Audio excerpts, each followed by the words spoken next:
So, we're back in about 15 minutes here, and each one of you have taken a deep dive on what your service is and what is EMS to you specifically.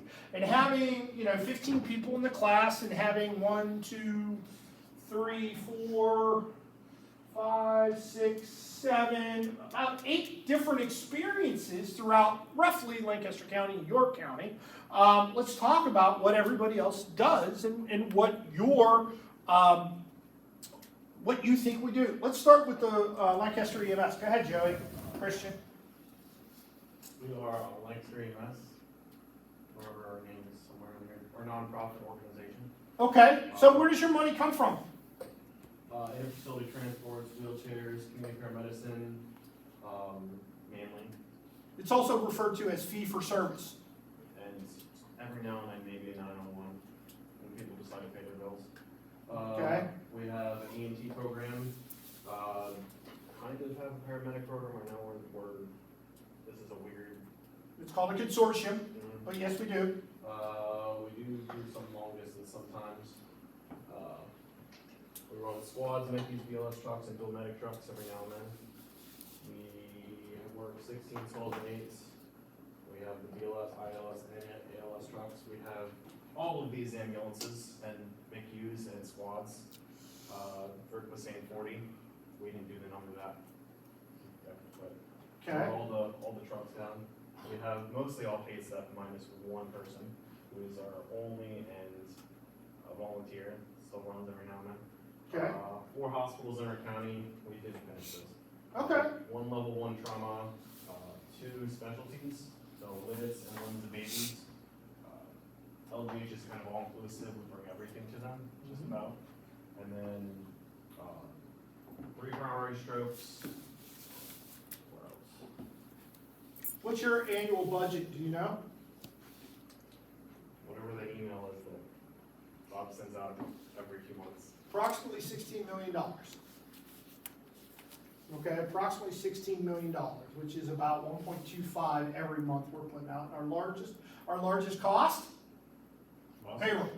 Payroll. And any organization, hands down, what you will find out is payroll is your number. That's just a business issue. Okay? So, very large organization, has their hands in a whole bunch of different things. Laura also put hers up. It's also Lancaster EMS. But we're looking at, how does it do it? One thing, we cover how many different areas? You said rural and city. Do we have suburban? Yeah. Okay. All right. As well as, can we go from, let's use some slang terms here, can we go from the farm to the ghetto in less than 20 minutes? Oh, yeah. All right. Do we? And again, when we talk about rural access, according to the main study, which I'll give you guys here in a little bit, not today or anything, but the definition of rural is, or what's known as an ambulance desert, is if a ambulance station is within greater than 25 minutes from the residence.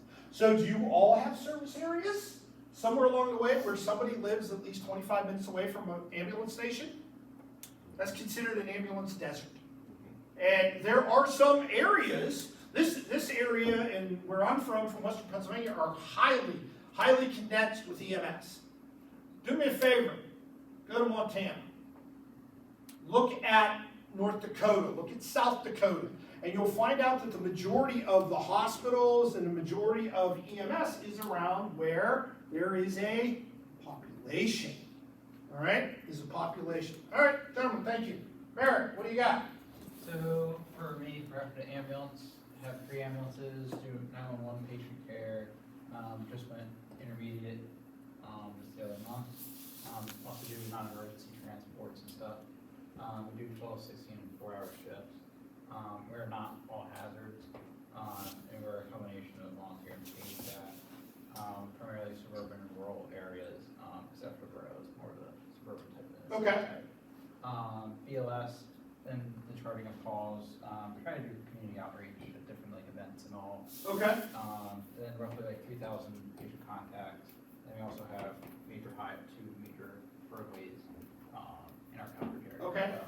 So you, even though you may not consider yourself an all hazards, are you expected to respond to pretty much everything? Are you educated for that? No, because how many of you, other than unless you work in a point at Hanover being a fire department, typically they are listed as more of an all hazards. But think about it, if you show up on scene, do you have turnout gear? No. Do you have money? Okay, so why are you even showing up to those calls? Those are considerations that you have to have, because if you don't bring your gear and you're in a primary response unit, OSHA requires us to do what? Provide you with all the proper gear and education that goes along. How many of you complain about doing OSHA education every year? You three better raise your hands, because I know that Laura doesn't complain about anything. You haven't complained yet that I know. You're usually sitting in a corner doing what you're doing, right? But think about it. OSHA, you have to be aware of that. That's a requirement every year, you know? So there are some services that are laxed on that. How many of you guys do OSHA education every year? Lemsa, everybody in the house, Lemsa, better raise your hand, because I assign it to you. Right? Do you guys do it? You do it through, what is that, Knowledge Link? Knowledge Link. They changed it, I forget. Yeah, but you guys have to do it, yes, it's bloodborne pathogens and all that other stuff. You know, all hazards. NFPA requires all hazards organizations do hazmat refresher. Initially having hazmat op because it's covered under the OSHA requirements for what's known as HazWOPER. You know, EMS doesn't really get that because we're not traditionally in all hazards, unless you're in a fire department. You know, typically we can get away with the initial training in IS5A, which is an online course, and you're like, oh, I'm still too close, right? So see how these all add together? What is EMS? It's different a little bit for everybody else, right? Dawn, what do you got? So Tower Direct EMS, we are a hospital-based system that has 911 territory. So we do 911s, we do IFT, wheelchair vans.